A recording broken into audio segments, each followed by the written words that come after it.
Welcome to El Regnum channel. If you are new to this channel, please do not hesitate to click subscribe and hit the notification bell for you to be more updated of the coming videos.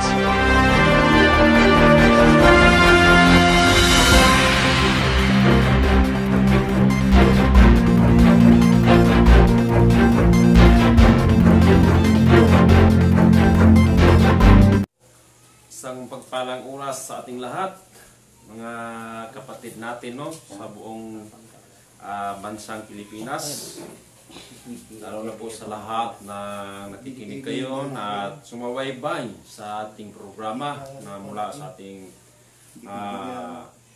mahal na dakilang guro na walang iba. Kami pong pinapasalamatan at higit sa lahat, kami po ay humihingi sa oras na ito ng gabay ng aming mahal na dakilang guro na walang iba ang aming divine mentor, supreme founder of the Kingdom of God, His Majesty, Sovereign King Philemon Ondok Riambonanza, na siya po ang nagtatag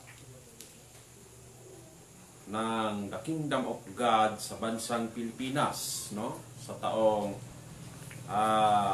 1982. So kami po ay narito ngayon upang papahayag na naman muli ang programa ng Diyos, upang malaman po natin ang mga nagatagong lihim sa banal na kasulatan ayon po sa plano ng Diyos. Kaya bago po namin o bago ko po talakayin, at ako po ay nagpupugay at gumagalang sa lahat ng mga kinatawan ng Diyos, no? Lalong-lalo na po sa aming mahal na Pangulo, na walang iba ang aming mahal na Pangulo, mahal na Prinsipe Rocky Y. Riambonanza. Sa mapagpalang oras po sa inyo, na siya po ang President ng The Royal Alpha Omega Ring Trading Corporation, and the same time, siya po ang Chairman of the Kingdom of God. So, ganoon din, ako po ay nagpapasalamat at gumagalang sa ating Haring Adolfo Riambonanza. Isang mapagpalang oras po sa iyo, Hari, na siya po ang President ng Philippine Deuterium Development and Management Incorporation o PDDMC, na siya po ang permado, dokumentado, at higit sa lahat, siya po ang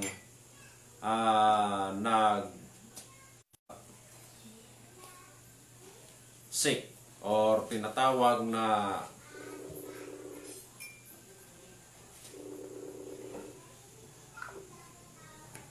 ano pa yung yung sa SIC, yung Security Exchange Commission, yun po. Doon talagang maliwanag na walang ibang nagpirma doon sa programa ng Diyos tungkol sa Deuterium o PDDMC, kundi yan po ay lagda o pirma ng ating mahal na dakilang guro, mahal na Hari Philemon Ondok Riambonanza, na siya po ang may-ari ng Deuterium Project of the Philippines or PDDMC, mga kapatid. Kaya nga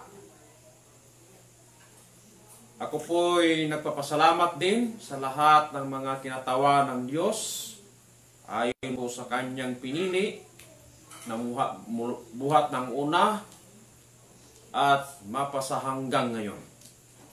Na unang-una na pinili ng Diyos na maging kasama niya sa pagpahayag sa kaharian ng Diyos ay ang mga apostol. Kaya binabati ko po sa buong Pilipinas, mula Region 1 hanggang Region 12, lahat ng mga pinili ng ating Panginoon na mga apostoles ng Diyos. No? Una-una, ang aming regional director sa Region 2, walang iba, Haring Edgar Palorligotom, sa mapagpalang oras po si Hari. At ganun po sa inyong Rayna, na walang iba, Rayna Rose Padillo Ligotom, sa mapagpalang oras po sa inyo, Rayna. So sa lahat ng mga 70 prophets, no, sa buong Pilipinas, mula Luzon, Visayas at Mindanao, isang mapagpalang oras po sa ating lahat.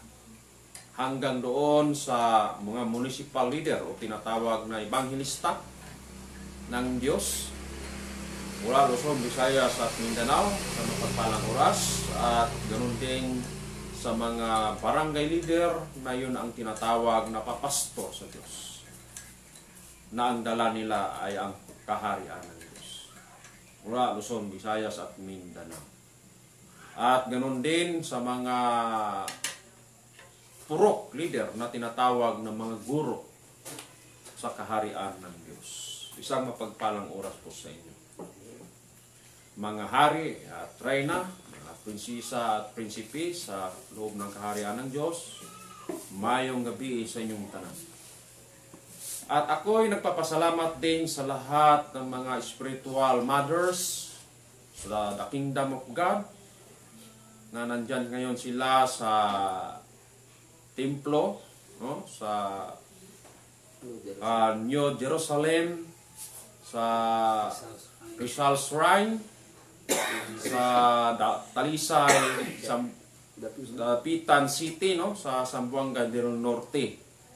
So, isang mapagpalang oras po sa inyo lahat, mga spiritual mothers sa loob ng kaharian ng Diyos. Or sa lahat ng mga royal family ng ating mahal na dakilang guro, mahal na Haring Pilimon Ondok Riambonanza, isang mapagpalang oras po sa inyo lahat. So, sa gabing ito, ako po'y nagpapasalamat din sa lahat ng mga binigyan ng authorized sa centralized office mula sa ating mahal na dakilang Pangulo na walang iba, mahal na Prinsipe Rocky Y. Riambonanza. Unang-una na po dyan ang ating provincial leader sa province of Quirino, walang iba, Haring Rubel Baltasar, isang pagpalang oras hari. At ganun din ang ating Haring Gerson de Losario, na siya po ay isang provincial leader sa probinsya ng Biskaya, no? Isang mapagpalang oras hari. At ganun din sa ating kapatid na walang iba, Haring Ruel Agustin, na nakadistino din siya sa isang probinsya ng Ilagan, sa mapagpalang oras pare. At ganoon din sa ating kapatid na walang iba, Haring Lasiruna, no? Edelberto Lasiruna, no? Sa bandang Tuawini, no? At ganoon din sa ating kapatid ngayon na nandito na, dumating na isang prinsipe Siya po ang isang provincial leader po dyan sa Cagayan o Tugigaraw. Pirmado po yan ng ating mahal na Prinsipe Rocky Y. Riambulanza. At ganoon din po ng ating kapatid po dyan sa District 4. Walang iba, Haring Oliver Resurrection. Isang mapagpalang oras po sa iyo, Hari. At ganoon din sa District 5 na walang iba, Haring Idilino Darakan, no? Isang mapagpalang oras po sa iyo, Hari. At ganoon din sa ating Rayna, no? Na mga provincial leader din. Binabati ko rin na walang iba si Rayna Shirley Del Rosario na naka-assign po diyan sa province of Vizcaya, no? Kasi nahati po ang Vizcaya sa 3 bahagi. Kaya isang mapagpalang oras po sa inyo, Rayna Shirley Del Rosario. Nandyan po siya ngayon sa London, no? At ganoon din sa ating isang kapatid, no? Na pang walang iba, Rayna Welma Mercado, no? Naka-assign po siya sa Vizcaya pa rin. Kasi nahati ko yan sa 3, no? Kaya isang mapagpalang oras.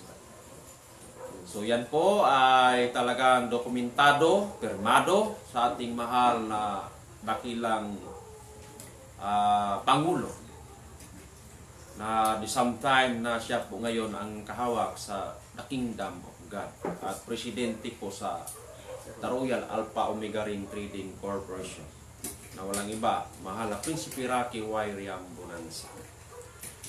So ang ating tatalakayin ngayon sa oras na ito, kaya ako po'y nagpapasalamat muli sa lahat ng nanonood ngayon, lahat ng mga viewers ngayon na tagapagsubaybay sa programa ng Diyos sa The Kingdom of God.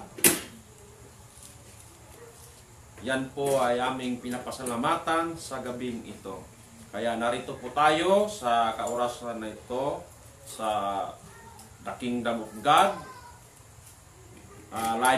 Live po kami ngayon sa Facebook Live sa Region 2 Official, no, sa province of Quirino, sa bahay po ng ating provincial leader, walang iba, Haring Robel Baltasar.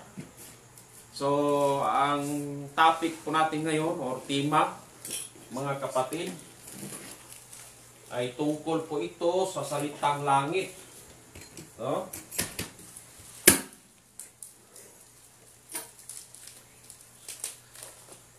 Tungkol po ito sa salitang langit.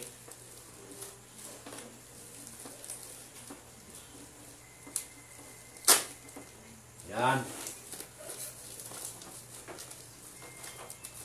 Ang salitang langit ay marami pong nagugumilimahan o maraming nalilito, no, ng kaisipan. Bakit nasabi kong nalilito? Kasi pag binanggit natin kasi ang salitang langit, saan po natin yan ituturo kaagad? No? So ituturo natin kaagad yan, doon yan kaagad sa taas, no? Sa taas. No? Yan kaagad ang kadalasan o karamihan na ituturo. So, alamin po natin ang hiwaga sa salitang langit. Kaya magtanong po ako sa inyo, mga kapatid, sa kaorasan na ito, sino ba ang nakatira sa langit? Diyos. Tama. No? Pag binanggit ang salitang langit, agad po yan sabihin na ang Diyos lamang, Brad, ang nakatira. No? Nakatira. Kaya, usisahin nating mabuti ang salitang langit sapagkat maraming nalilito sa kaorasan na ito. Bakit nasabi kong maraming nalilito? Sa kadami-daming mga ngaral sa panahong ito ay walang iba pag binanggit ang salitang langit, agad po yan ituturo doon sa kataas-taasan. At higit sa lahat, sabihin na pag salitang langit, walang ibang nakatira kundi ang Diyos. No? Tama po yan. Pag binanggit ang salitang langit, automatic Diyos kaagad ang nakatira. Ngayon, ako po ay magtatanong. Nung ang Diyos, ito ang Diyos, nung naglalang ang Diyos ng tao,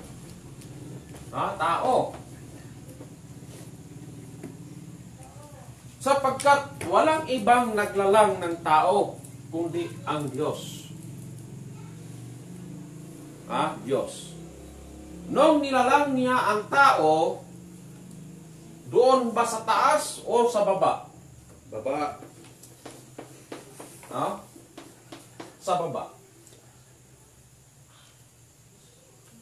Bigyan pa lang natin ito ng tamang kahulugan.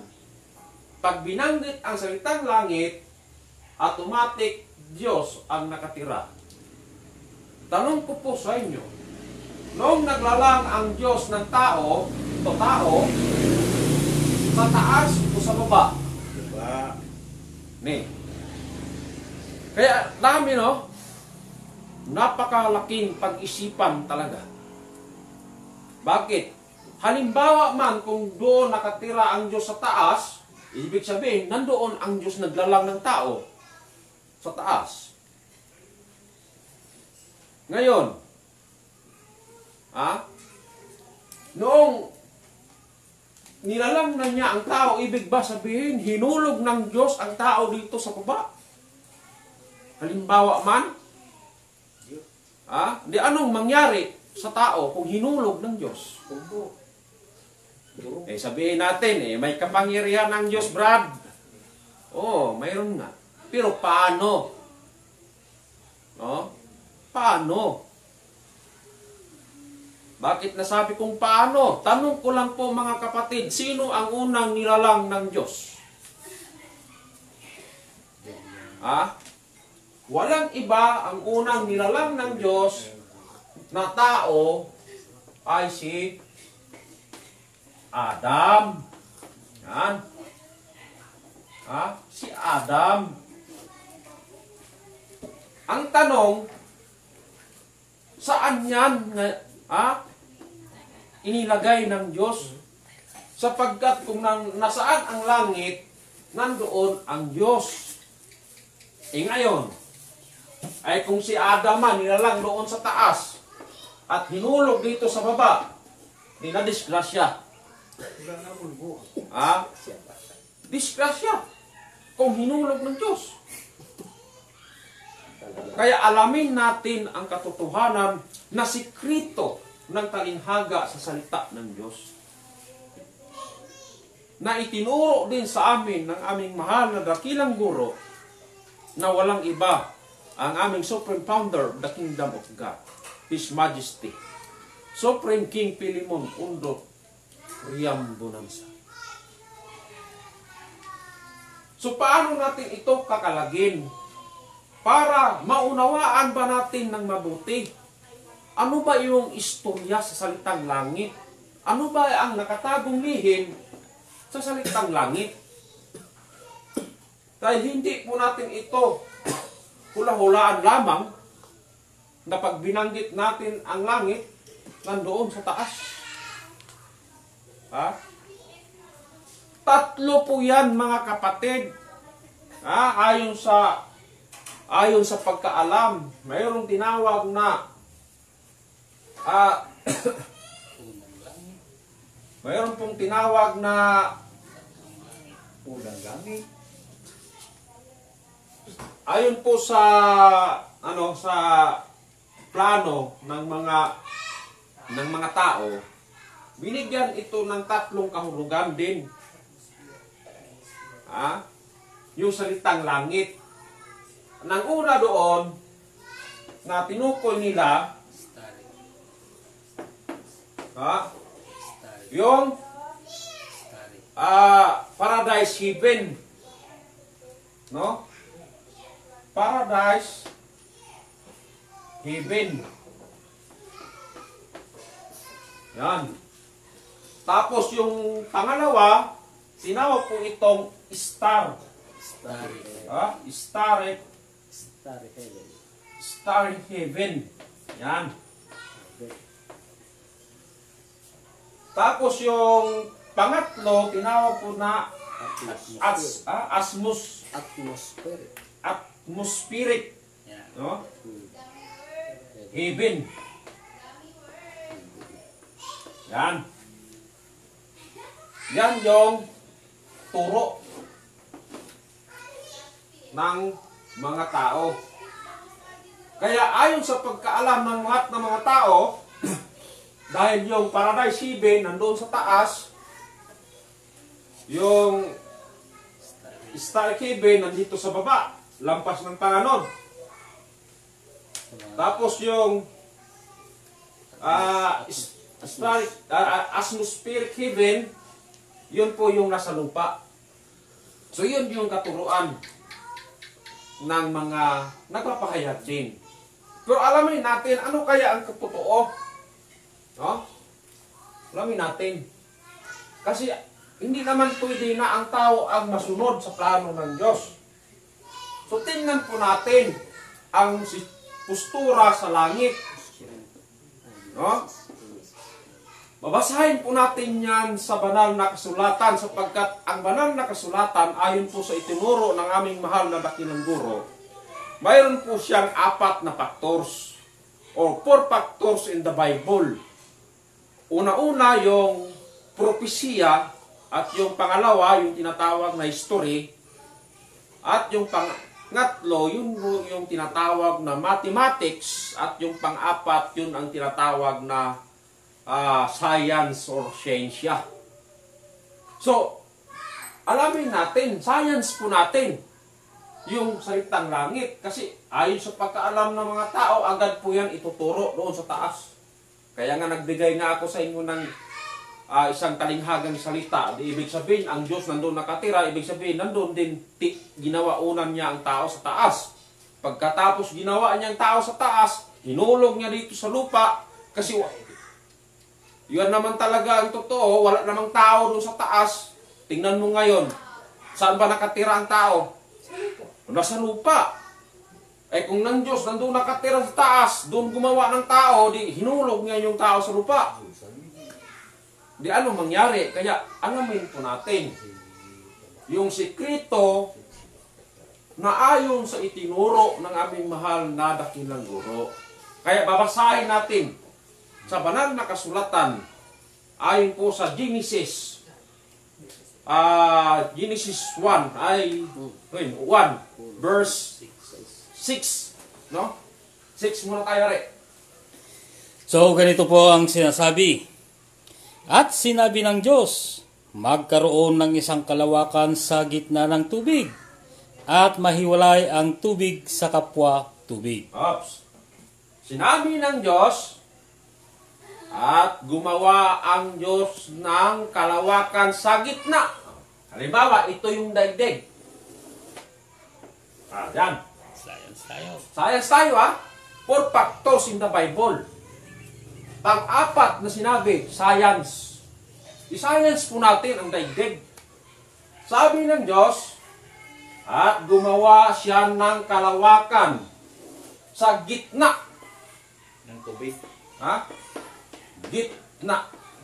Siguro yan, pagkaalam natin, pag bilanggit gitna, hindi man siguro yan sa taas. Gitna lang. At tinawag niyang kalawakan. Tuloy pare. Sa 7. Mm.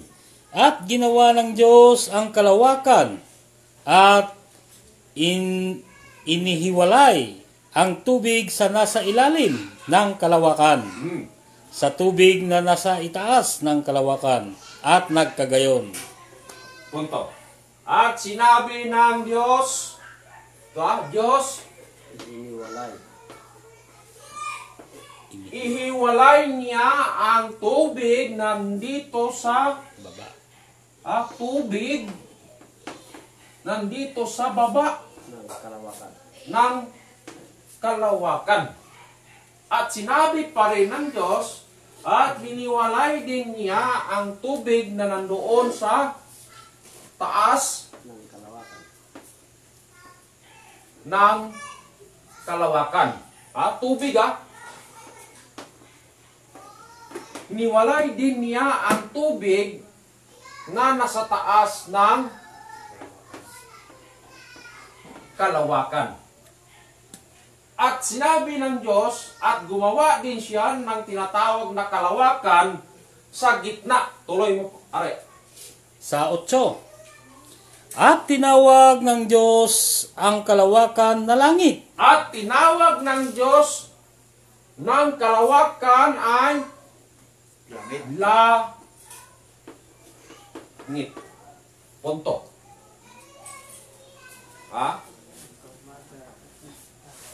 Ngayon, pwede ba nating baluktutin ang salita ng Diyos? At sabihin natin na ang langit nandoon sa taas? Sinabi ng Diyos, gitna. Gitna lang eh. Bakit?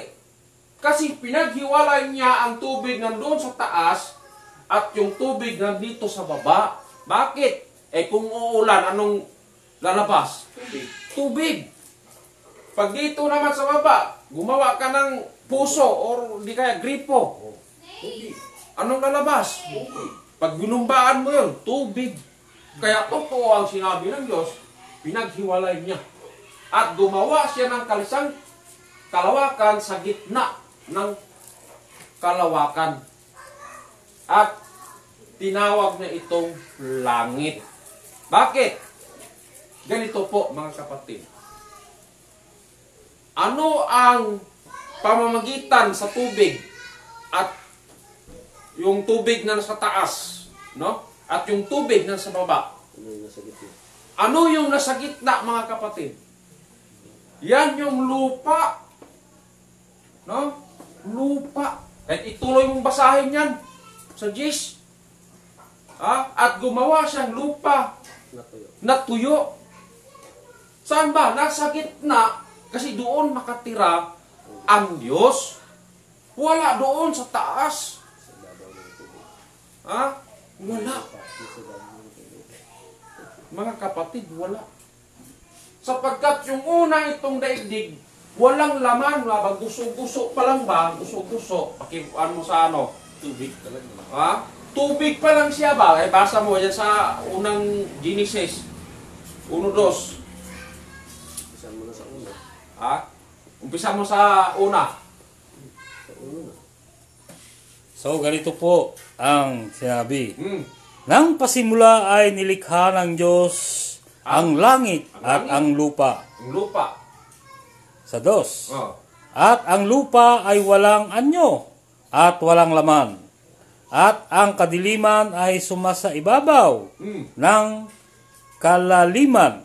At ang Espiritu ng Diyos ay sumasa ibabaw ng tubig. Sa 3. Punto. Sabi ng Diyos, yung unang anyo ng langit, walang laman. No? Ngunit yung Espiritu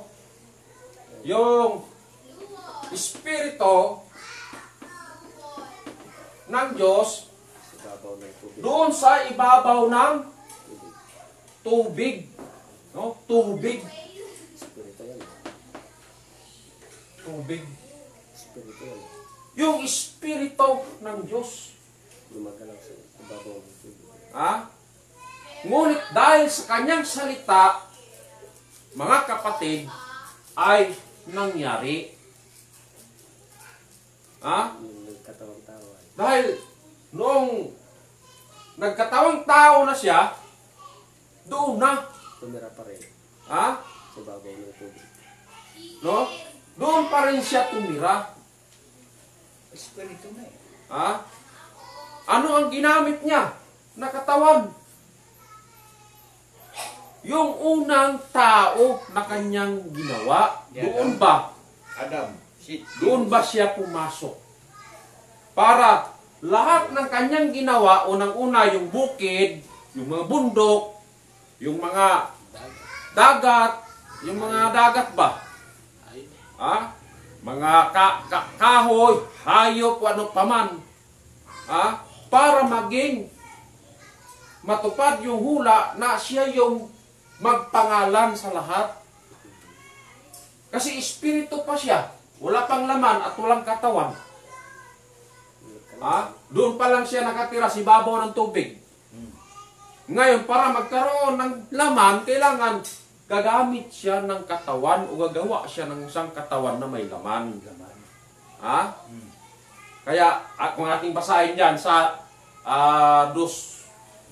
pakibasa mga rin, o nasa 2:20 ba yan? Saan mabasahan? Sa Genesis. Genesis 2. 20. Adam, shit, Enos, Kainan, Maring. Baka 21. Oh, tinang mga, bakit kwan? O sa 21. So, ganito po ang sinasabi. At hinulugan ng Panginoong Diyos ng di kawakasan, himbing ang lalaki. At siya ay nakatulog at kinuha ang Kanya. isa sa kanyang mga tadyang. Oh, punto. Sino yung lalaki na tinutukoy ng Diyos? Adam. Ha? Walang iba si Adam. Ha? Adam. Yan yung ginamit ng Diyos. Na doon, yung Espiritu ng Diyos pumasok dito sa may katawan at may laman na kanyang ginawa. Na anointed one. Para yung plano ng Diyos doon sa kanyang daigdig na kanyang gagawin, ha? Nung lahat ng kanyang ginawa doon, siya yung magbigay ng mga pangalan.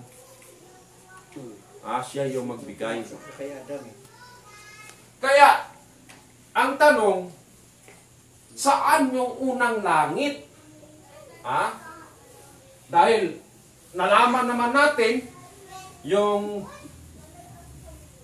postura sa daigdig, Enos, Kainan, Maring. mga kapatid, para malaman po natin yung talinghagang salita tungkol sa langit. Kasi ayon sa mga unang, yung mga nagpapahayag din tungkol dito sa salitang langit, Kaya sa taas. ay nandoon sa taas. Siyempre, ito. Tatlo pa naman ang binanggit dito. Oh, tatlo. Bakit tatlo? Basahin natin. 2 Corinto 12:2. Apostol Pablo. Naayon sa sinabi ni Apostol Pablo. Kilala ko ang isang lalaki kay Kristo. Anong sinabi yan? 12.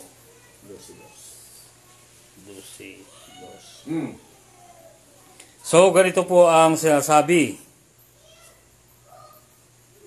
Nakikilala ko ang isang lalaki kay Kristo na mayroon ng 14 na taon, maging sa katawan, ewan ko, o maging sa labas ng katawan, ewan ko. Diyos ang nakakaalam na inagaw hanggang sa ikatlong langit. Ito. Diyos ang nakakaalam na inagaw hanggang sa ikatlong langit. Kaya pinapatunayan din ito ng mga ibang nagpapahayag. Tatlo din. Tatlo. Yung tinatawag na, yung sinabi ko kanina, unang-una yung Paradise Heaven, no? At yung pangalawa, yung tinatawag na star heaven. At yung pangatlo, Atmospheric. yung atmospheric heaven. Yan. Tatlo, tama din, tatlo din. So, paano ang postura sa langit? Baka patong-patong. Ganyan. Ganyan ba? Kasi tatlo eh. Kasi totoo naman, sinabi na Apostol Pablo, na inagaw hanggang doon sa ikatlong langit.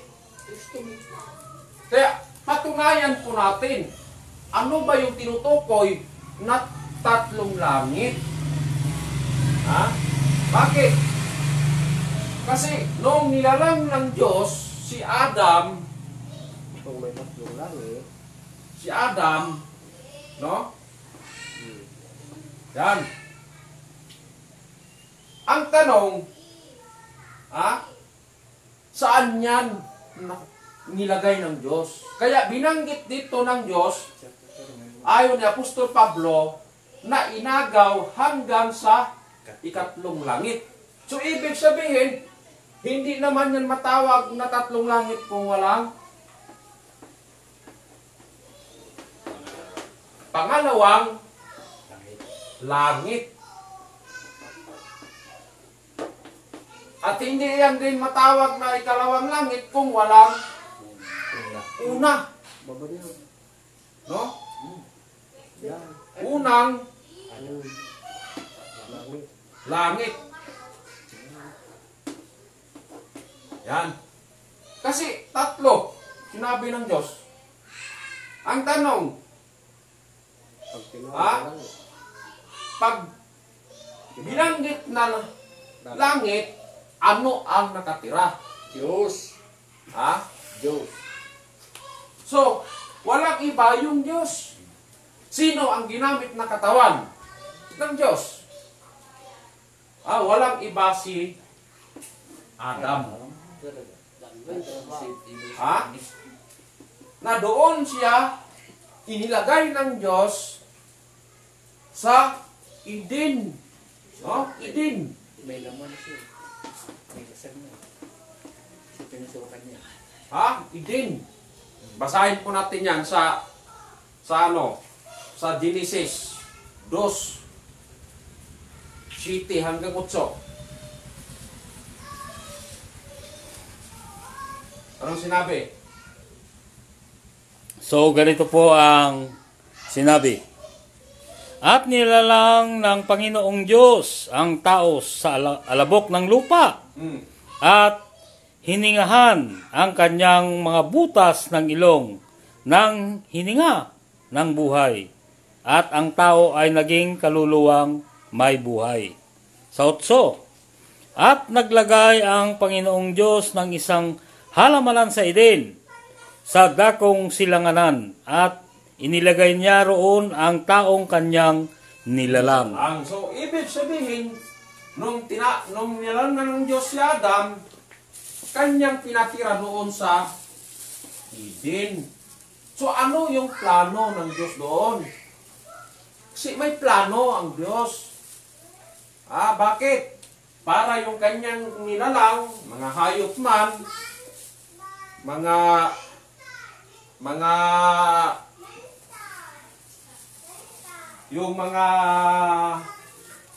isda o lahat-lahat ng mga bagay na doon niya unang nilalang sa unang langit para magkaroon ng pangalan. Kasi hindi naman yung Diyos, kasi espiritu man siya. Espiritu. Espiritu. Kaya para maging may katawan at may laman yung espiritu, ginamit niya si Adam na kanyang nilalang, doon siya pumasok. Ngayon, doon na si Adam sa Eden, na ano ba siya ba? Na nanumbay ang kanyang puso, yung isip, Bakit? Malungkot siya kasi gusto niyang mayroon siyang kasama. No, may kasama. No? Kaya, nung nakita ng Diyos na ganun ang nasa isip ni Adam, sa maikling salita, yung i-anwari, basahin na natin yung sa sa baba niya. Yung sa 2:20, sa 21.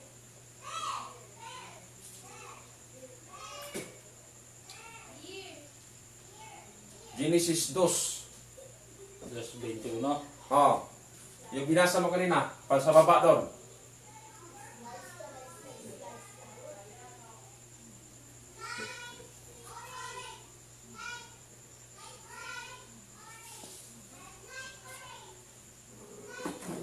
So ganito po ang sinasabi. Oh. At sinabi ng lalaki, ito nga'y buto ng aking mga buto at laman Oh. ng aking laman. Siya ay tatawaging babae sapagkat sa lalaki siya kinuha. Yun. Tinawag na babae. Pero galing doon sa laman ni Adam. Doon ba sa kanyang tadyang?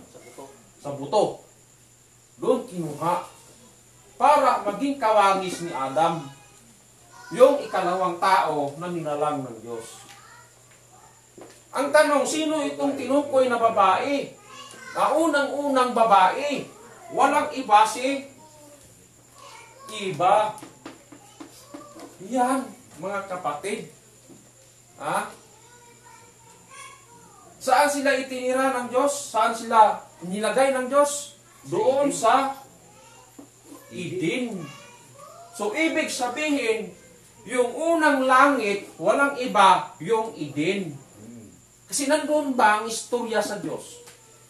Kasi dahil sinabi ng Diyos, kung nasaan ang langit, nandoon din ang Diyos.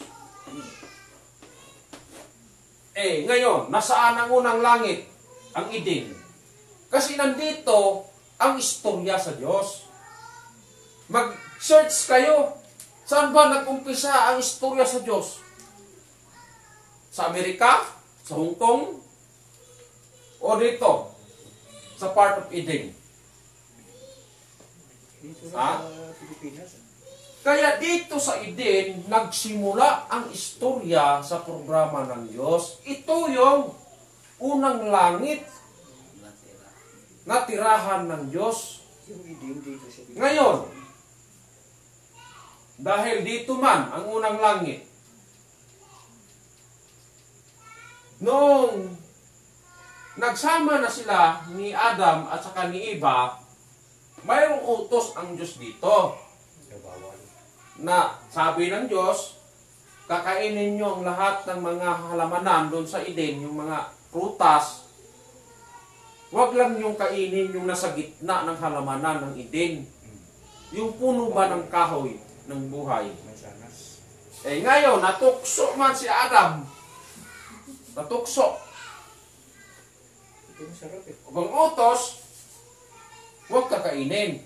Pero kinain. Nang dahil sa nilalang ng Diyos ng babae na si Eva, natukso si Adam doon sa hindi pa papakain na Masanas. punong kahoy ng buhay.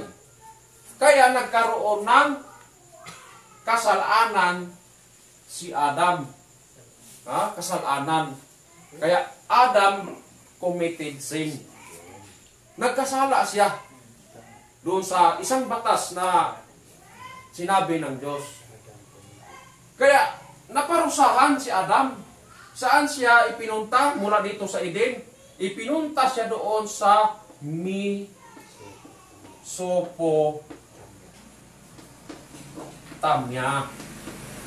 Yan. Doon siya inilagay. Dahil pinalayas ba siya dito? Bakit itong Eden? Ano ba sekreto ng Eden? Kasi banal kasi ito. Banal. Bakit banal? Nandun nakatira ang Diyos. Dahil nagkasala si Adam doon sa Eden na siyang lupang banal, ay pinalabas siya at inilagay doon sa Mesopotamia. So ang tanong, ang Eden po ba ay hindi yan bansa, mga kapatid? Bansa po yan. Unang bansa sa buong daigdig. Bakit bansa? Tinawag man niya ng sanlibutan. Pag binanggit o tinawag ng Diyos na sanlibutan, ibig sabihin may nakatira. Hindi yan matawag na unang langit o unang sanlibutan nung walang tao. Kailangan magkaroon ng tao. At tatawagin ng Diyos na sanlibutan. Ngayon, si Adam man ang nakatira doon. At si Eva, dahil sa kanilang kasalanan, pinaalis sa Eden at inilagay ng Diyos sa Mesopotamia. So ang tanong, ang Mesopotamia po ba ay hindi bansa? Bansa pa rin yan. Bakit? Yan po yung pinagdalhan ni Adam nung nagkasala sila ni Eva, ng kanyang asawa, ay doon nagtrabaho si Adam.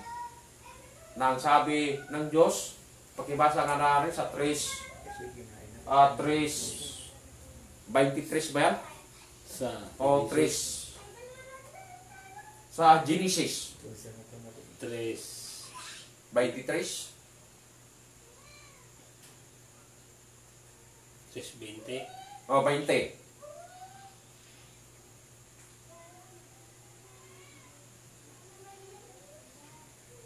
Anong sinabi rin?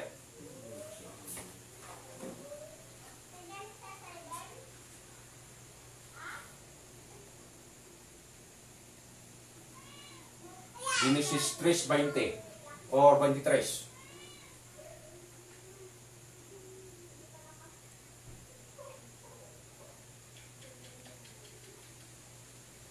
So, dito sa 23. Kaya pinalayas siya ng Panginoong Diyos sa halamanan ng Eden upang kaniyang bukirin ang lupaing pagkukunan ng kanyang pagkain. Maliwanag po yan, mga kapatid. Pinalayas talaga sa Eden. Saan siya inilagay? Doon sa Mesopotamia. At doon namumuhay at nagkaanak si Adam.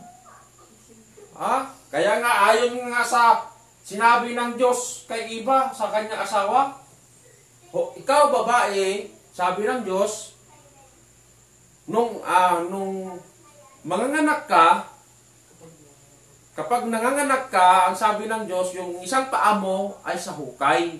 Kamatayan ba? At yung isang paa mo doon sa buhay. Kaya, ibig sabihin, dito nagsimula ang sa Mesopotamia, dito na may pagkakasala na dito. Bakit may pagkakasala na? Kasi dumami na ang tao dito. Dumami ang tao. Dahil si Adam man ang ama, unang lalaki, at si Eva naman ang ina, na unang babae. Nung nagkaroon sila ng mga anak sa Mesopotamia, nandoon na. Bakit? Nandoon na yung kasalanan. Dahil nagkasala man sila. Kaya doon sa kanilang mga anak, sa kanilang mga binhi, doon nagsimula ang mga tao. Dumami ba ang mga tao? Kaya nung nakita ng Diyos ang mga tao doon, kung ating babasahin sa banal na kasulatan, ayon po sa Genesis 6:5, pakibasa natin na rin.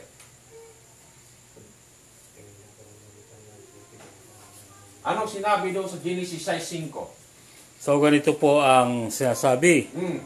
At nakita ng Panginoon na mabigat ang kasamaan ng tao sa lupa at ang buong haka ng mga pag-iisip ng kanyang puso ay pawang masasama lamang na parati.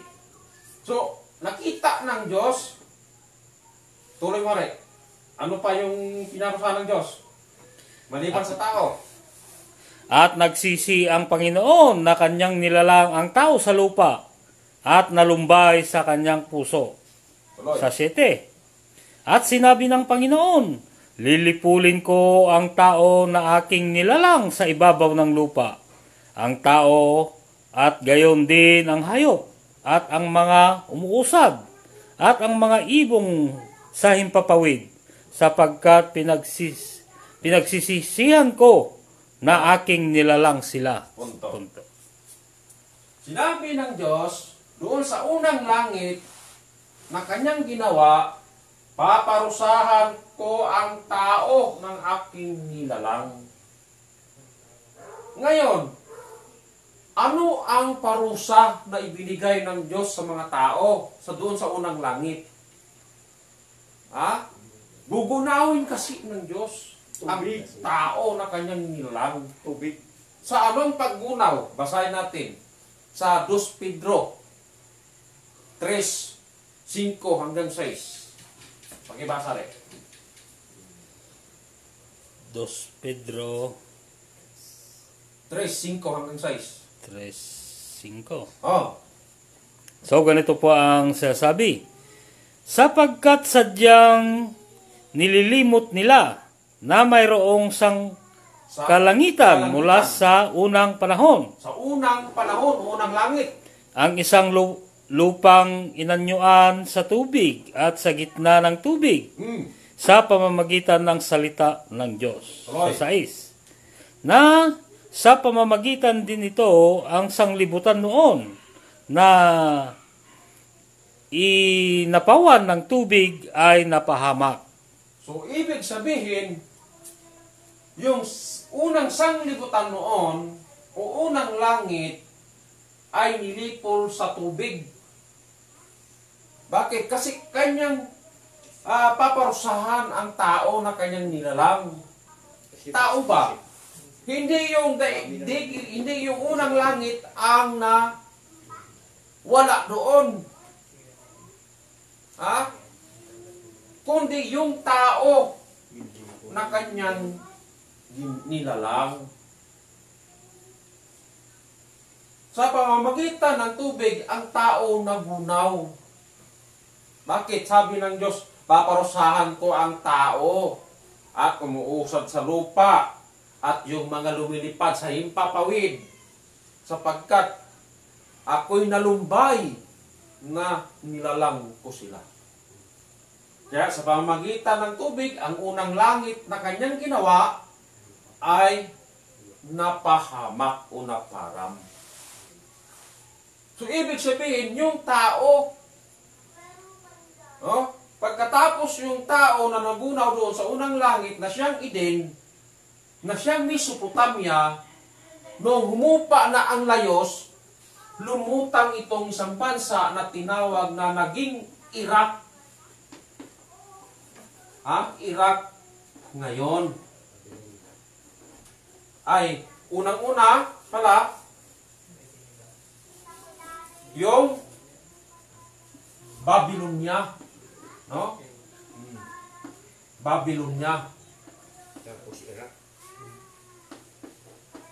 Yan yung pangatlo. Babylonia. Nung pagkatapos sa Babylonia, naging bansang Iraq ngayon. No? Bansang Iraq ngayon. Kaya ang tanong, anong lahi si Adam? Iraq. Iraqi. Kaya nga mayroon siyang mga balbas pa dito, balbas.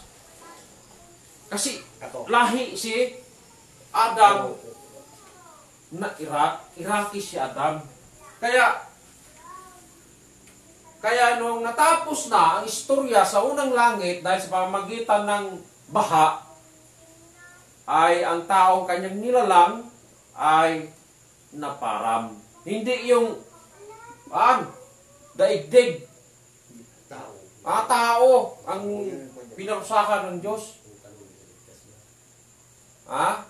Ngayon, ang tanong, nung pinarusahan ng Diyos ang unang sanglibutan, mayroon ba kayong nakaligtas? Meron.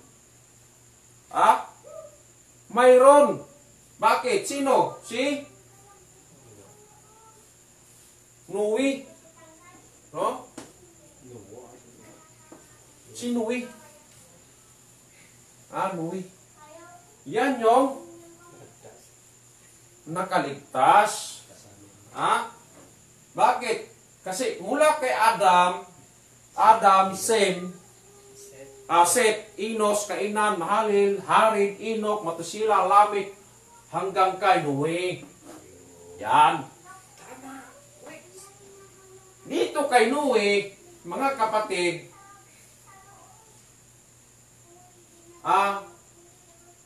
mayroon na namang binhi.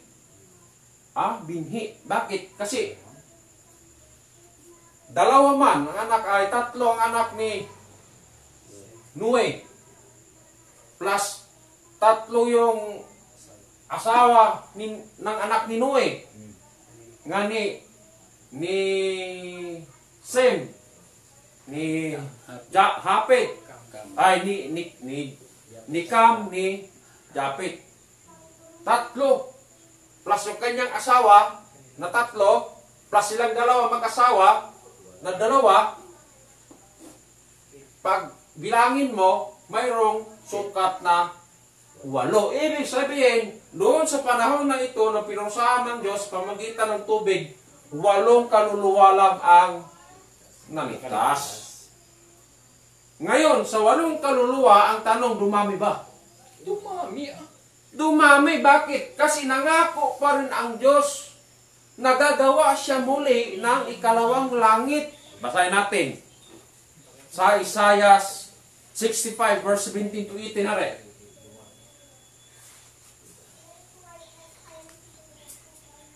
Isaiah 65, 17 17. hanggang 18. Anong sinabi ng Diyos? Nangako ang Diyos. So, ganito po ang sinabi. Sapagkat narito, ako'y lumilikha ng mga bagong langit at mga bagong lupa. At ang mga dating bagay ay hindi maalala. At o ang mga dating bagay ay hindi mapapaisip na man. Sa 18. Ngunit kayo'y mga tuwa at mga galak, magpakailanman sa aking nilikha. Sapagkat narito, aking nilikha ang kagalakan ng Jerusalem. ng Jerusalem. At kaligayahan ang kanyang bayan. Punto. Ako'y gagawa ng bagong langit at bagong lupa at tatawagin kong Jerusalem. Ngayon, bakit tinawag ng Diyos na Jerusalem? Kagaya ba dito ba sa unang langit na siyang Eden, na siyang tirahan ng Diyos? Ang tanong, ang Jerusalem po ba ay tirahan ng Diyos? Tunay. Bakit? Basahin natin. Jeremias 3:17. Anong sinabi natin? Basa. So, ganito po ang sinabi. Sa panahong yaon ay tatawagin nila ang Jerusalem na luklukan ng Panginoon. At lahat ng mga bansa ay mapipisan doon sa pangalan ng Panginoon. Sa Jerusalem, hindi na rin sila lalakad man sila ng ayon sa pagmamatigas ng kanilang masamang kalooban. Punto. So, maliwanag ang sinabi ng Diyos nung natapos ang unang langit. Saan pumunta ang Diyos? Lumikha sa pamamagitan naman na ginamit ng Diyos na si Noe. Si Noe. Na mayroon siyang 3 anak, 3 manugang, at plus 2 sila, kaya 8 kaluluwa ang naligtas. Ang tanong, dumami ba? Dumami. Saan sila punta? Saan sila dumami? Doon sa bansang Jerusalem. Israel. No? Bansang Israel. Yan. Bakit Israel? Sapagkat ang sentro ng Israel, yan yung Jerusalem. Mga kapatid. Ha? Ngayon, mula kay Noe, mula kay Noe, dahil mayroon siyang 3 anak, ang tanong, dumami ba ang iyong tao? Dumami. Bakit? May mga anak, may manugang siya eh. May manugang. Na mula kay Sem, kay Apaksad, Sila, Eber, Peleg, Rio, Sirog, Nakor, Tari, hanggang kay Abraham. Yan. Hanggang kay Abraham. Yan. Sa ugat pa rin ni Adam. Nagmula pa rin kay... Kasi mga lahi ba ng Diyos? Mula kay Noe hanggang kay Abraham. Na si Abraham galing po dito sa Eden. Yan. Sa Eden. Or Mesopotamia.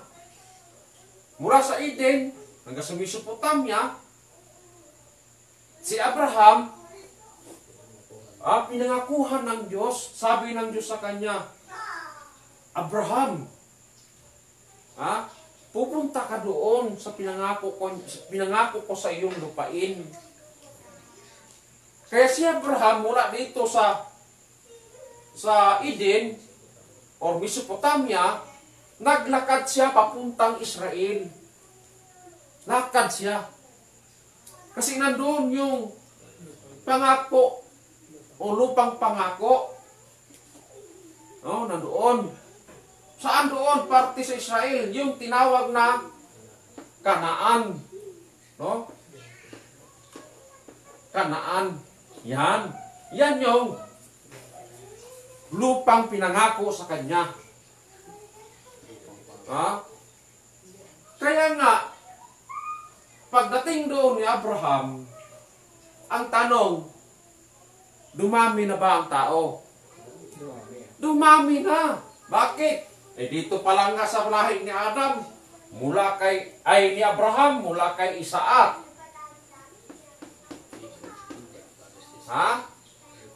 Mula hanggang kay Jacob.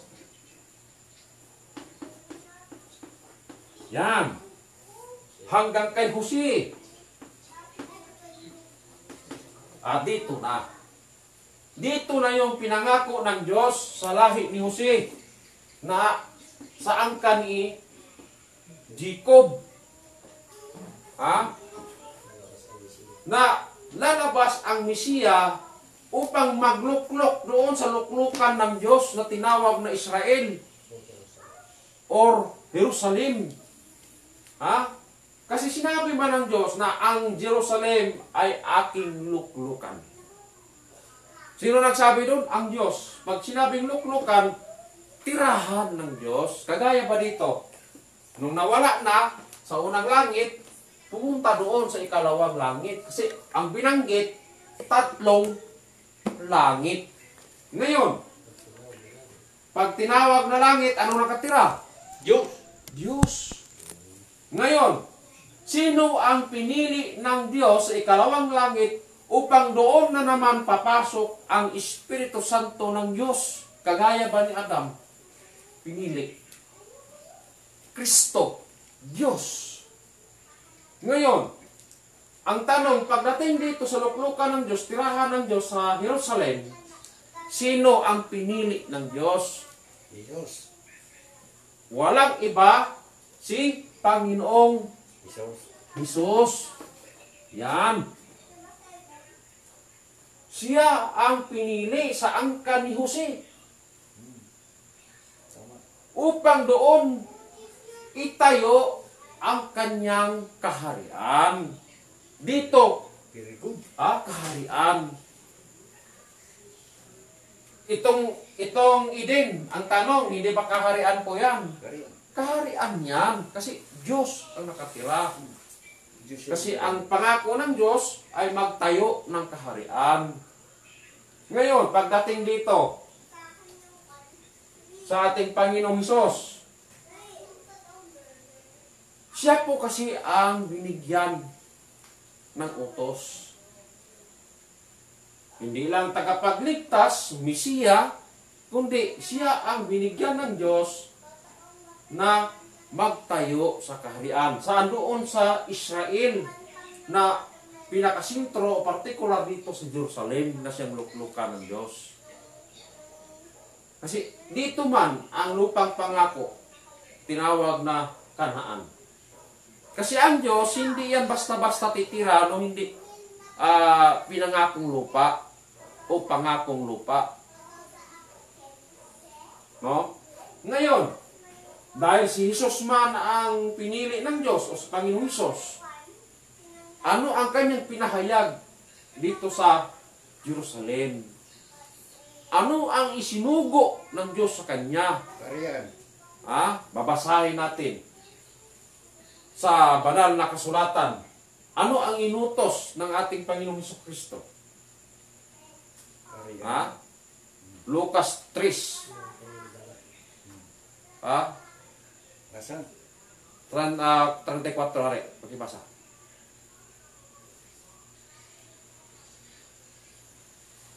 Ah, 4 pala. Lucas 4:43. Pakibasa hari. Ano ang dala ni Panginoong Hesus? So, ganito po ang sinasabi.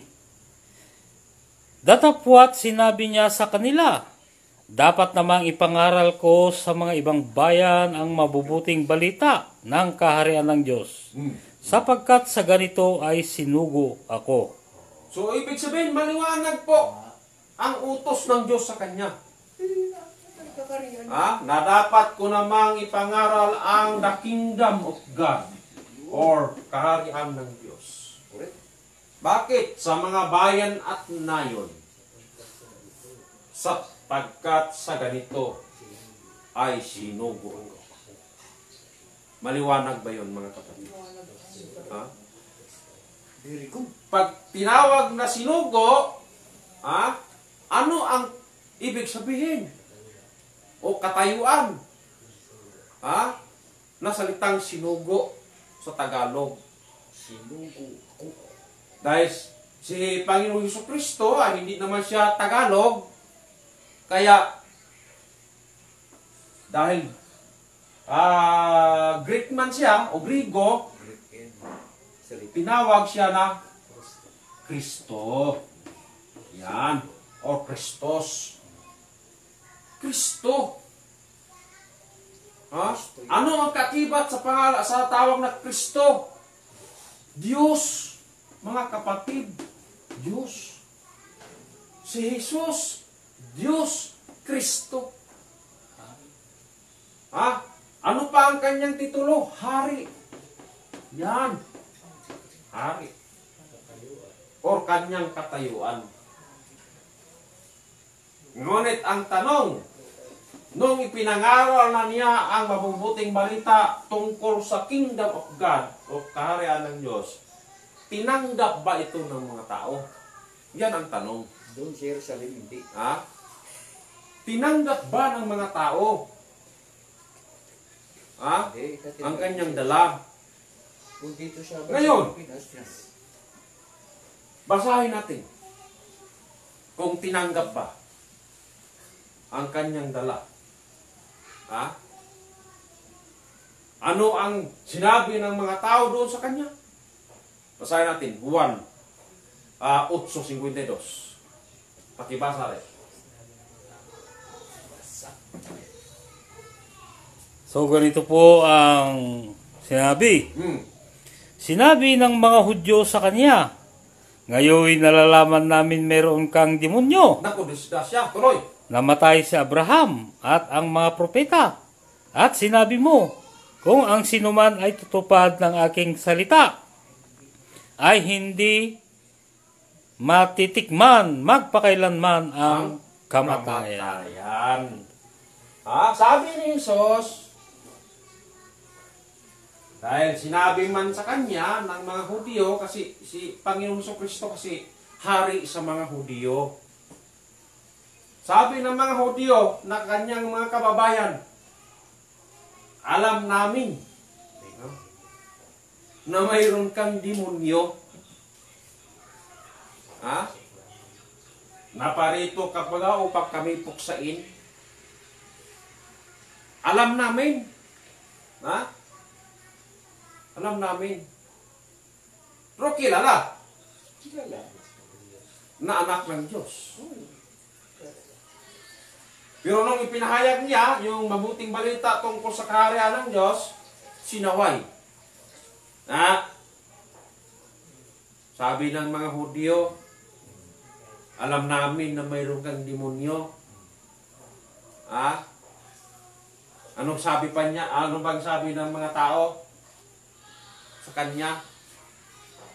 Mga kapatid. Ha? Dami ang sinabi ng mga tao sa kanya na hindi karapat-dapat o karumal-dumal na salita.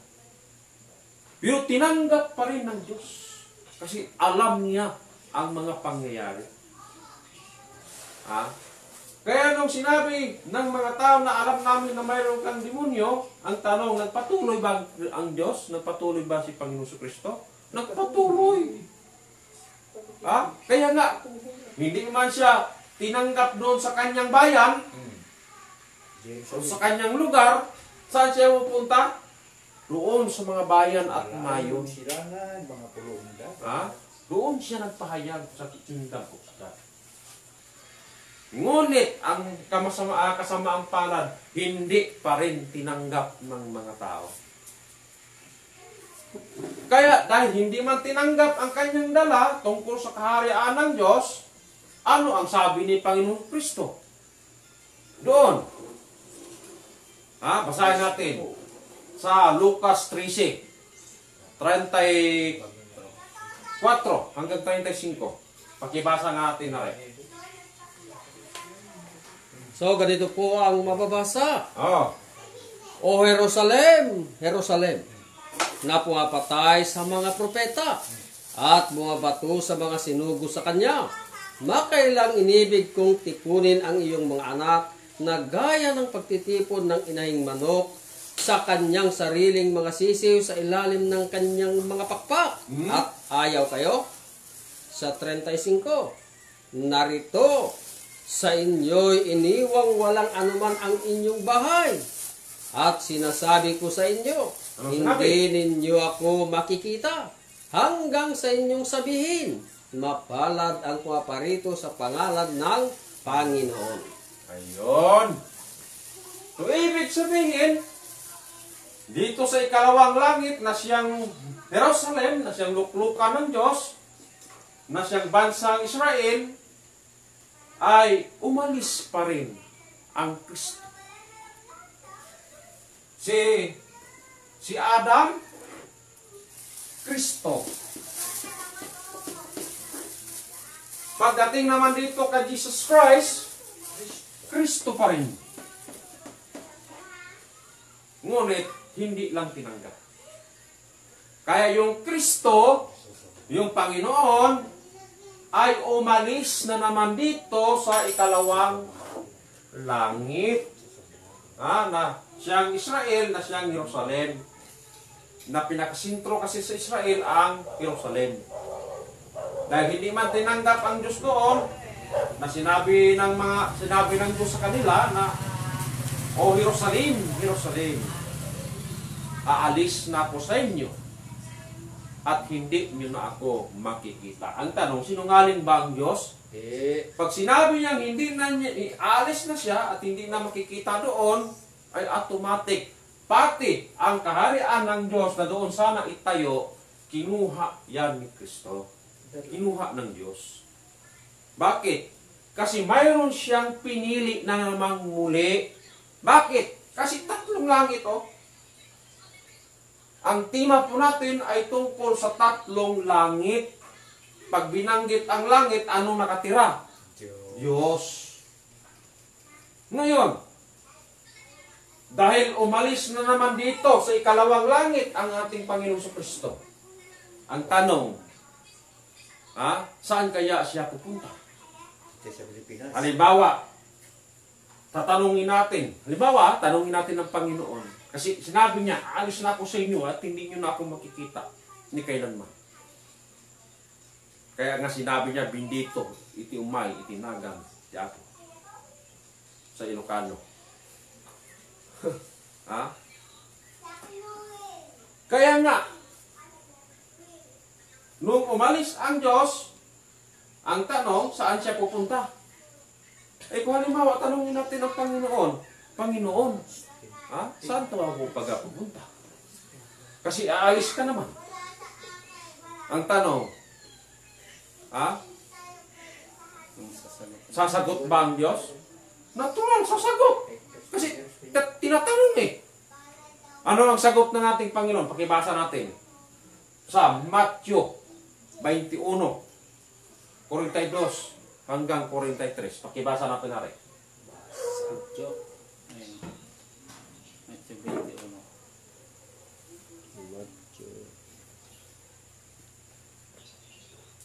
Ano ang sinabi ni Kristo? 43. Ah, So ganito po ang mabasa ayon po sa banal na kasulatan. Kaya nga sinasabi ko sa inyo, aalisin sa inyo ang kaharian ng Diyos at ibibigay sa isang bansang nagkakabunga. so maliwanag ang sinabi ng Diyos, ha? Isang bansa nga nagkakabunga. Punto. So balikan natin. Kasi sinabi ng Diyos, sabi ni Apostol Pablo, na inagaw hanggang doon sa ikatlong langit. Ang tanong, ang Eden po ba ay bansa? Bansa, yan. Ang Israel po ba ay bansa? Bansa rin. So bansa, mga kapatid. Sa ikatlong langit, ang tanong, bansa po ba? Bansa. Bansa pa rin sapagkat sinabi ng Diyos dito, aalisin ko sa inyo ang kaharian ng Diyos at ibibigay sa isang bansa nga nagkakabunga. Bakit? Kasi pinangako na naman ng Diyos muli kung paano niya pinangakuan ang Jerusalem, ay ganun din, pinangakuan din ang ikatlong langit. Bakit? Basahin natin sa 2 Pedro 3:13. Pakibasa natin na rin. 2 Pedro 3:13. So ganito po ang mababasa. Ngunit ayon sa kanyang pangako, Ayon sa kanyang pangako, ay naghihintay tayo ng bagong langit at ng bagong lupa na tinatahanan ng katuwiran. na tinatahanan ng katuwiran. No? Yan ang tinukoy ng Diyos. Doon pala, sa ikatlong langit, doon ang tahanan ng mga katuwiran ng Diyos. Ngayon, sino ang pinili dito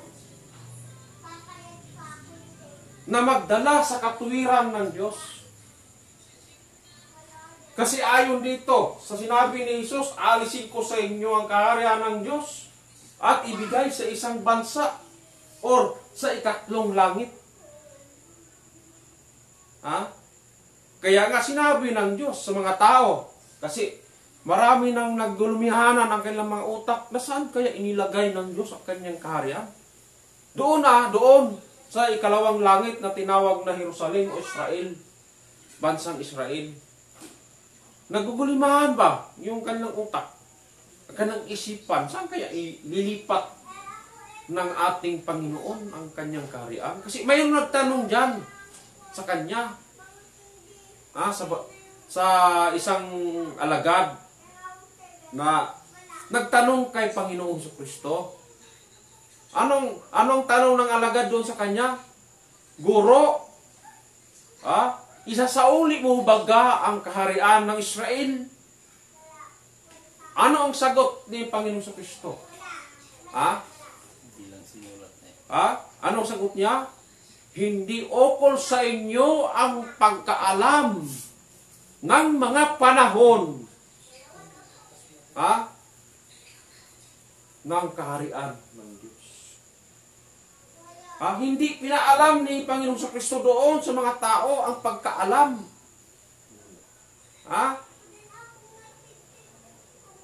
Saan niya pinaalam? Doon sa katuwiran. Pakibasa rin.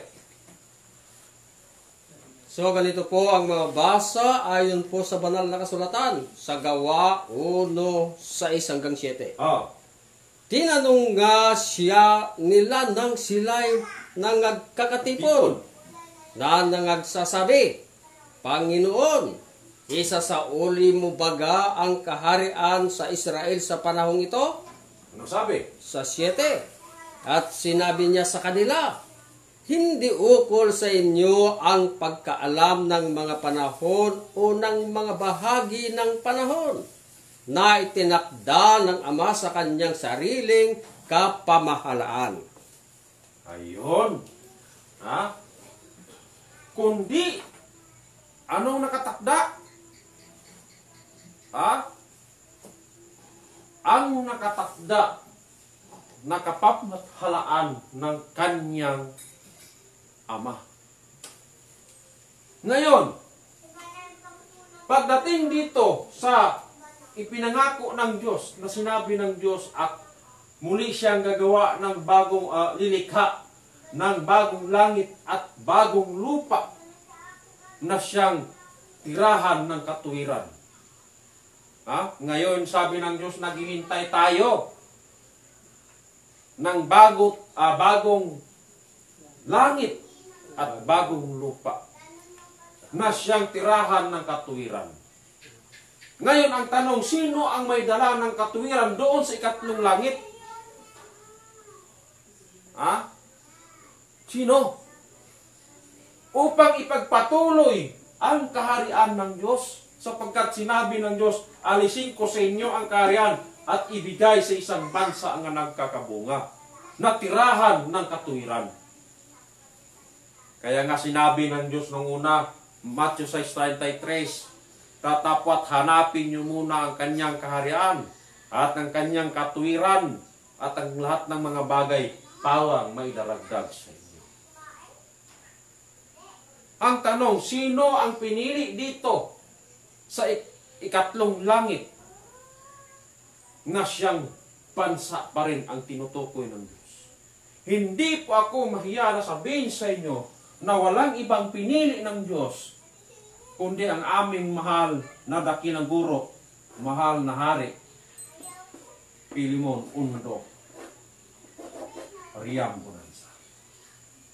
Yan po ang katotohanan. Bakit? Mag-research kayo sa buong Pilipinas kung sino ang nagsigaw tungkol sa kaharian ng Diyos or tungkol sa the kingdom of God dito sa bansang Pilipinas na siyang tirahan ng katuwiran. Bakit sinabi ko na tirahan ng katuwiran? Saan ba muli itinayo ng Diyos o ibinigay o pinangako ang lupang pinangako sa isang bansa o pangakong lupa? Saan? Dito sa ikatlong langit.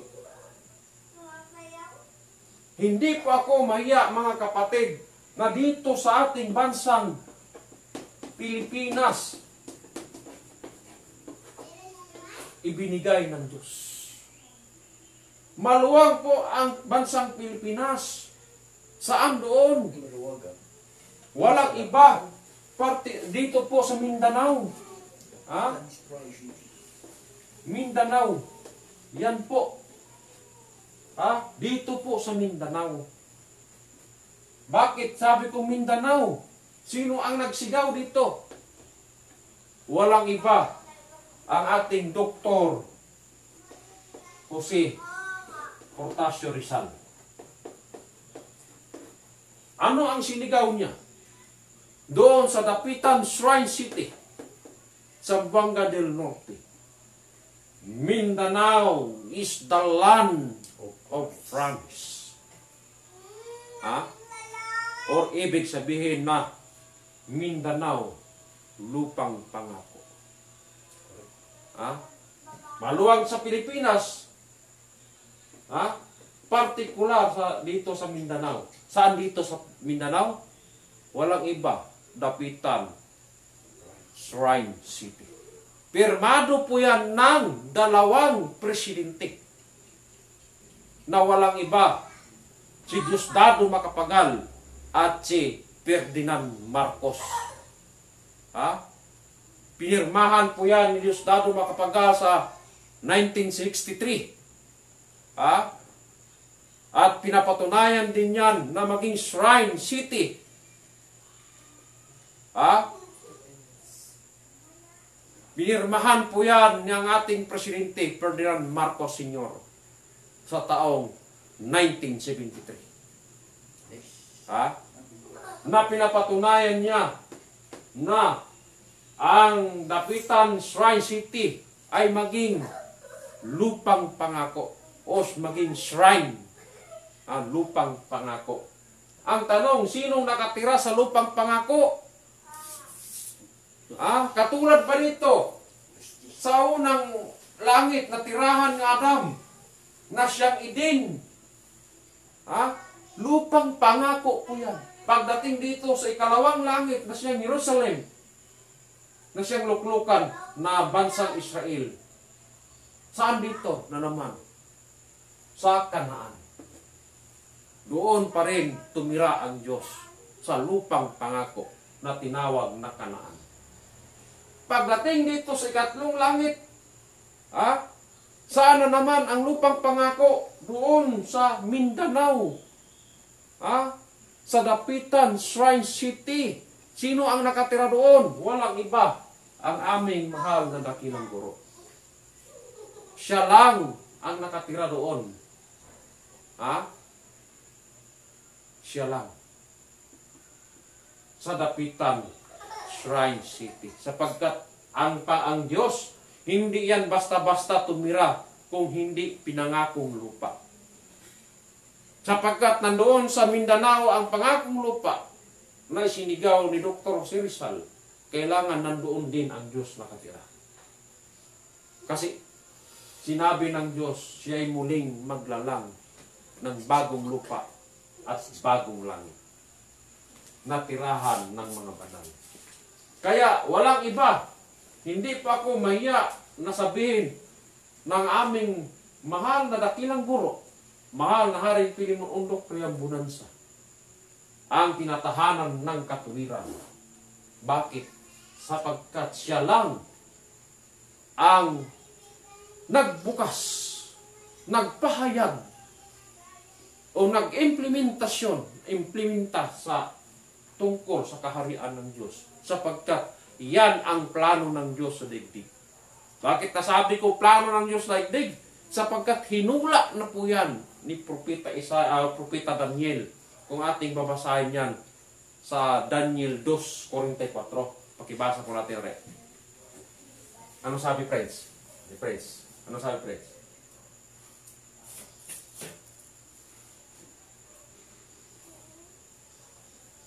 Daniel 2:44.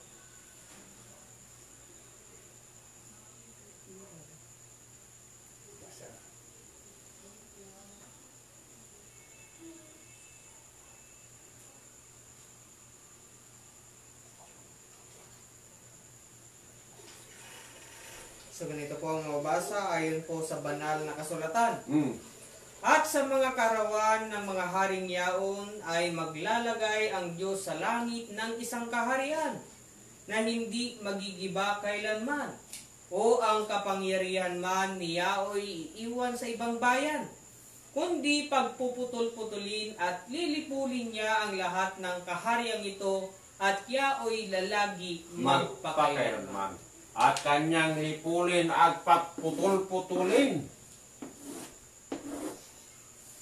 At saan siya lalagi? Doon sa ikatlong langit. na sinabi niya na ang Diyos sa langit ay magtatayo ng isang kaharian ni kailanman ay hindi na ito magigiba. Sa pamamagitan ng aming mahal na dakilang guro, mahal na hari, Pilimon Undok Priambunansa. Sapagkat siya lang po ang nagtayo, nagrestro ng The Kingdom of God. Mag-search kayo sa buong Pilipinas kung sino lang ang nagrestro sa The Kingdom of God, na siyang dala ng ating Panginoong Kristo doon sa bansang Jerusalem, ay sa Israel, partikular doon sa Jerusalem.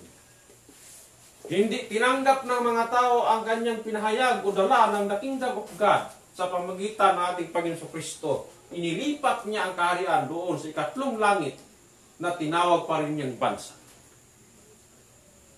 At ang tanong, sino ang nagsigaw sa bansang Pilipinas ng The Kingdom of God? Walang iba. Ang aming mahal na dakilang guro, mahal na hari, Pilimon Undok Priambunansa. So, ibig sabihin mga kapatid, natupad ang plano ng Diyos. Yung hinula o sinabi ni Apostol Pablo na 14 na taon na ngayon. Hindi ko alam, pakibasa na lang, friends. 2 Corinto 12:2. So ganito po ang mababasa ayon po sa banal na kasulatan. Nakikilala ko ang isang lalaki kay Kristo Kay Kristo. na meron ng 14 na taon. Maging sa katawan, ewan ko. O maging sa labas ng katawan, ewan ko. Diyos ang nakaalam na inagaw hanggang sa ikatlong langit. Ikatlong langit. Pag binanggit na langit, ano nakatira? Diyos. Sino ang ginamit ng Diyos na katawan? Dito sa ikatlong langit. Walang iba. Ang aming mahal na dakilang guro. Upang itayo niya muli ang The Kingdom of God na nawala sa panahon dito. Sa panahon ni Jesus. Bakit? Nawala na sabi ko. Sapagkat hindi tinanggap ng mga tao. Ngayon, ang tanong ko po sa inyo, sapagkat Pilipinas man, ang mapalad na pinagbigyan ng Diyos sa kanyang kaharian, ang tanong, payag ba kayo? Na dito sa ating bansang Pilipinas, itayo muli ng Diyos ang kaharian. Sapagkat sinabi na yan, hinula na yan ni Propeta Daniel, 2:44, na ang Diyos sa langit ay magtalayo ng kaharian na ni kailanman ay hindi na ito magigiba. Sapagkat, bakit magigiba? Sapagkat ang tumitira doon ay ang katuwiran ng Diyos.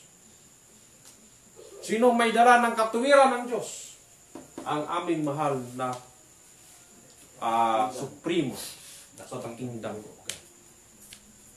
Kaya nga mga kapatid, hindi pa ako mahiya na sasabihin sa inyo na ang kaharian ng Diyos, ayon po sa mga nag-preaching kanina ng mga kapatid natin, pinapatunayan nila na dito nga talaga sa bansang Pilipinas ang mapalad na pinagbigyan ng kaharian ng Diyos.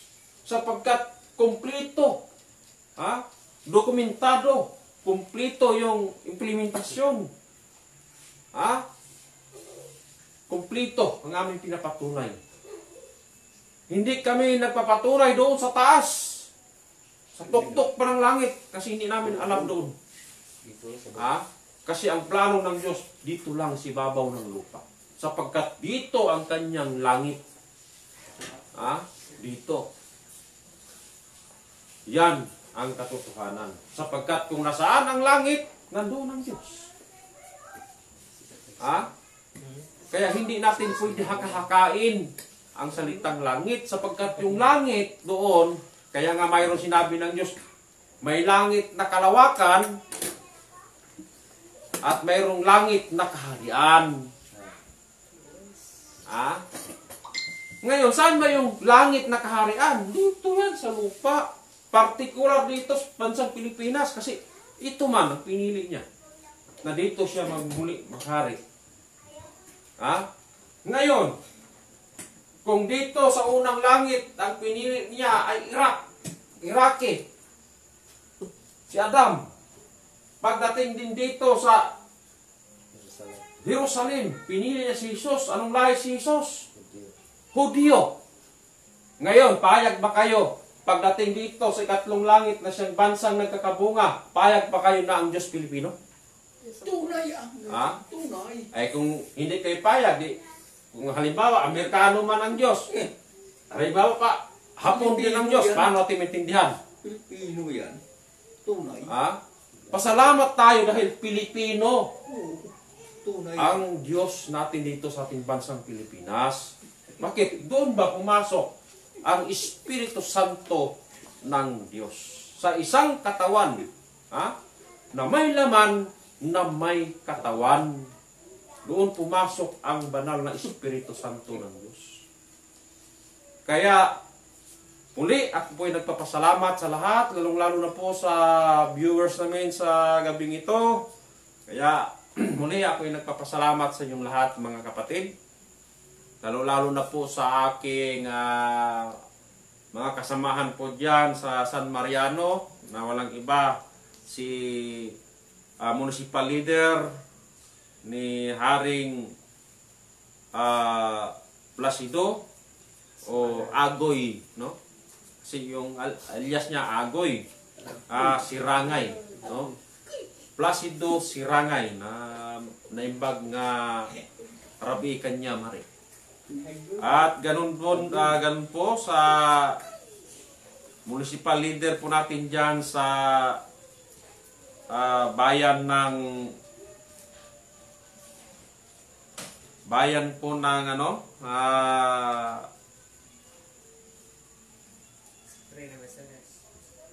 bayan po ng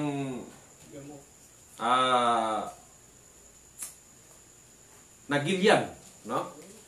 Bayan po ng Nagilian, walang iba si Reyna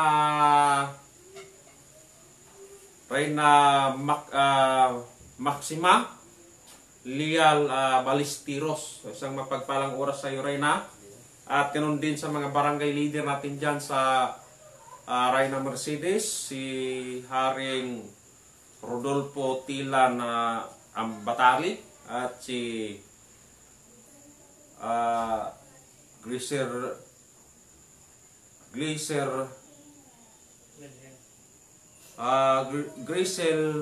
Rosel Rigor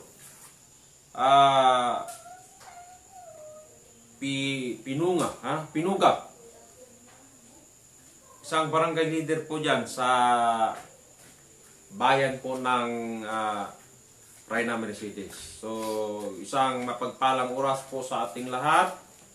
Muli, ako po ay nagpapasalamat unang-una po sa aming mahal na dakilang guro, mahal na Haring Pilimon Ondok Piamburansa.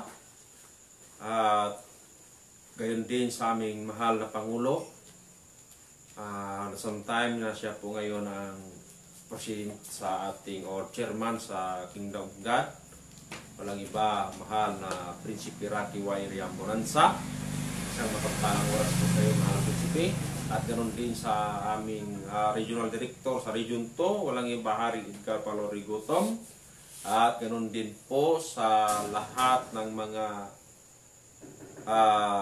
kasama natin o sa buong pwersa ng The Kingdom of God, Luzon, Visayas at Mindanao.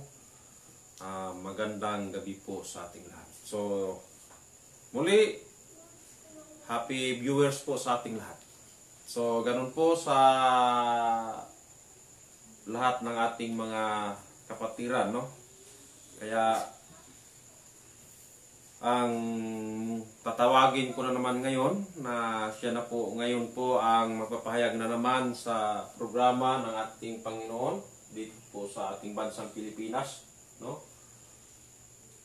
Na walang iba, na isang provincial leader din, na si Prince J.B. Sales, isang provincial leader po yan sa Cagayan, no? Tugigaraw. So, Prince, sa inyo po.